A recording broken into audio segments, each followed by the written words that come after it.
টাকা একজন মহৎ করে না ভাই। তোর সারা শরীরে রক্ত কেন? কি হয়েছে? দাদি, বাজার থেকে আসার পথে সাইকেল দুর্ঘটনা ঘটেছে। তাড়াতাড়ি এখানে বসো, আমি তোমাকে ব্যান্ডেজ করে দেব। নানি, আমাকে একটা বাইকও কিনে দাও। আরে হাল্ক, আমরা গরিব মানুষ। কি করছো হাল্ক? কিছু না চাচা, শুধু ভাবছি আমি একটা বাইক কিনবো। ও পাগল হাল্ক, তোর বাইক কেনার জন্য টাকা দরকার, তুই টাকা পাবি কোথায়? চাচা চিন্তা করো না, আমার একটা জঙ্গল আছে তাই না, আমি সেখান থেকে গরু ধরবো আর বিক্রি করবো।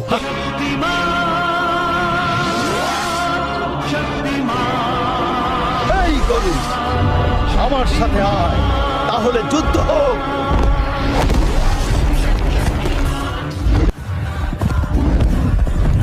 এইবার আমার বাইক কেনার স্বপ্ন সত্যি হবে।